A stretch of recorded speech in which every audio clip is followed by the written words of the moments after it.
Mi esposa falleció en un accidente y su espíritu me persigue en Querétaro. Hola Pepe, saludos desde Querétaro. El día de hoy quiero platicarte mi relato. Hace 6 años falleció mi esposa, pero de alguna forma siento que no se ha ido de mi casa. Ella partió a raíz de un accidente vehicular. La noche que sucedió ha sido una de las peores en mi vida. Ella trabajaba en el Parque Industrial Bernardo Quintana y nosotros vivimos en el fraccionamiento El Refugio. Recuerdo que ese día salió tarde de trabajar, ya que era fin de mes y ella trabajaba como contadora en una empresa. Esa noche al salir tenía dos opciones: pedir un Uber o irse con unos compañeros que le ofrecieron acercarla a casa. Eran más o menos unos 50 minutos de distancia y a veces se hacía más de una hora dependiendo el tráfico. Después de un rato, decidió tomar la opción del Uber, pero 2 viajes le cancelaron y el tercero que le había aceptado el viaje decía que estaba a 20 minutos de distancia. Ya eran casi las 11:30 de la noche, quería volver a casa, así que aceptó el regreso con sus compañeros y canceló el viaje. Me mandó su ubicación y nos enviamos mensajes sobre la cena que había comprado y le dije que solo la estaba esperando a ella. Pero de pronto, a unos 25 minutos de casa, dejó de mandarme mensajes. Yo no pensé en nada malo, incluso pensé que ya estaba llegando y que por eso había dejado de contestarme. Pasaron 10 minutos y le mandé mensajes, luego otros 10 minutos y comencé a llamarla, pero mis llamadas jamás fueron contestadas. Después llamé a uno de sus compañeros, de quien tenía su contacto por cualquier tema, y era uno de los que iba en el vehículo, pero tampoco recibí respuesta de su parte. Ya comenzaba a sentirme un poco desesperado y fui a la ubicación que me marcaba pensando en mil cosas, incluso sobre un accidente leve o algo así, pero nunca imaginé ver la realidad. Ahí había 2 vehículos involucrados, totalmente destrozados. Al llegar solo había una patrulla y le pedí al oficial que por favor me dejara pasar, pero justo estaba terminando de poner la cinta amarilla que prohíbe el paso. Le grité que mi esposa estaba en uno de esos carros y que me dejara ver, pero no accedió. A los pocos minutos llegaron 2 patrullas más y yo seguía desesperado porque no me dejaban pasar. Desde donde estaba podía ver a los ocupantes de ambos vehículos, pero no veía a mi esposa. Le pedía a Dios que por favor no estuviera ella ahí, pero todo indicaba que sí. Después de unos minutos me dejaron entrar, pero solo para reconocer su cuerpo. Se me fue la sangre al piso, no quería ir, pero me dijeron que solo había 3 sobrevivientes y los 3 eran hombres. Ella iba en el asiento trasero y ninguno de los ocupantes llevaba el cinturón, solo el conductor, que fue quien se salvó, y del otro vehículo ambos ocupantes se salvaron. No podía creerlo, me dolía todo. Jamás había sentido un dolor como ese, y menos tener que verla de esa forma. A la fecha todavía me duele, no he podido rehacer mi vida. Pero justamente en septiembre del 2024 comencé a vivir experiencias paranormales que parecen estar relacionadas con ella. Todo empezó en mis sueños, la veía en ellos a veces y me daba mucha tranquilidad verla. No hacía nada, ni me hablaba, simplemente la veía. A veces ella iba caminando y otras veces estaba sentada. Al principio se me hacía muy rara su presencia, porque después de su fallecimiento jamás la soñé ni nada parecido. Días después comencé a ver una sombra desde mi vista panorámica, pues cuando volteaba a ver quién era no había nada. Comenzó a pasar de un cuarto a otro, o cuando estaba afuera del baño la veía pasar en la sala, o si estaba en la sala parecía moverse de la cocina al patio trasero. Yo no quería pensar que había fantasmas en casa, así que me puse a investigar en internet y encontré información relacionada que indicaba que probablemente era un problema de iluminación, pero seguía sin haber una explicación del por qué parecía moverse, ya que no tenía árboles que hicieran ese tipo de sombra, ni las aves pasaban tampoco. Traté de no darle importancia, pero ella comenzó a aparecerse con más frecuencia en mis sueños. Igualmente, solo estaba ahí, yo la veía, pero ella parecía no notar mi presencia.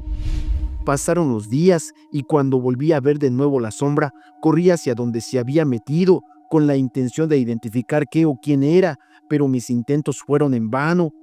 Comencé a ir a terapia porque ya quería avanzar. A mi familia le preocupaba un poco que no quería dar continuidad a mi vida amorosa y que eso pudiera ser una razón para caer en depresión. Después de 6 sesiones, le dije a mi terapeuta que veía a mi exesposa en mis sueños. Incluso me atreví a contarle sobre las sombras que estaba viendo. El terapeuta fue muy amable y me dijo que si no era una ilusión, podría deberse a alguna alucinación y que debía aplicar algunas técnicas de distracción. Tuve que pensar en una distracción ese mismo día para llevar algún avance en la siguiente sesión. Lo que decidí en ese momento fue armar un rompecabezas, así que compré uno de 1500 piezas. El terapeuta me pidió que le compartiera una foto de mi compra, incluyendo el ticket, para verificar que nada lo hubiese descargado de internet. Estaba en el 6.º día de armado, cuando nuevamente vi a la sombra pasar de la cocina hacia los cuartos. Esta vez fue diferente, porque no pasó muy rápido como siempre lo hacía, y alcancé a verla. Estaba tan sorprendido que abrí mis ojos, tanto como pude, como si eso me pudiera ayudar a ver mejor o entender qué era lo que estaba viendo. Para ese momento comencé a asustarme, no podía creer que la había visto. Ese mismo día en la noche, como a las 2 de la mañana, me dieron ganas de ir al baño y casi instintivamente me levanté de la cama para ir. Cuando salí, justo mientras me lavaba las manos, levanté la cara para verme en el espejo. Ahí claramente vi que la sombra estaba parada justo atrás a 1 metro de mí, sobre mi lado izquierdo. No le vi un rostro, pero traté de buscarlo. Se veía más bien como una especie de cara, pero completamente oscura. Apenas se podía distinguir la forma de los ojos, pero no se veía nada claro. Era apenas un rostro borroso. Me quedé quieto, bajé lentamente la mirada y me fui al cuarto. Dejé la luz del lavabo encendida y me metí en mi cama. Me tapé pensando en que eso ayudaría en algo. Pasaron unos 5 minutos y escuché el interruptor de la luz. Volteé y vi que debajo de la puerta donde se percibe la iluminación estaba a oscuras. Recuerdo que no hice nada más que tomar otra de mis almohadas para taparme la cara y luego me quedé dormido. Al otro día estaba un poco desorientado, me sentía somnoliento, pero hice mis actividades como siempre. A los pocos días volví a ver la sombra y cuando le conté al terapeuta, le dije que por favor me ayudara con medicamentos porque no podía lidiar con la situación, que sentía que me estaba volviendo loco, pero él no aceptó. En cambio, me dijo que revisara si podía buscar otro tipo de ayuda antes de medicarme, a lo que un poco molesto acepté. La verdad es que ni siquiera sabía qué tipo de ayuda buscar hasta que le conté a mis hermanos. Mi hermana me dijo que ella sabía con quién llevarme, pero que debía ir con la mente abierta. Normalmente no me cierro y aunque a veces no entienda algunas cosas, no busco desacreditarlas. Me llevó con un sacerdote franciscano al Templo de la Cruz en el centro de Querétaro. La verdad es que me sentía muy incómodo, pues no era muy apegado a la iglesia. La verdad es que mis padres nunca nos inculcaron asistir a la iglesia y mucho menos practicar alguna religión, y yo me consideraba ateo. Estando en ese lugar le dije a mi hermana: ¿es en serio? Esto ni siquiera está avalado ni tiene fundamentos. Su respuesta fue: mente abierta, confía en Dios. Esperamos más o menos como 30 minutos y yo ya me quería ir. Justo cuando le dije a mi hermana que estaba por retirarme, salió un sacerdote muy joven, como de unos 40 años, y le dijo a mi hermana que debía pasar yo solo. Al entrar, me explicó un poco de lo que hacía, y en una charla que parecía normal, de pronto me preguntó: ¿y cuándo vas a dejarla ir? Y mencionó el nombre de mi exesposa. Le cuestioné cómo sabía su nombre y me dijo: para que me entiendas, traes ese nombre por todos lados, sobre ti. No supe qué me pasó, pero me puse a llorar desconsoladamente.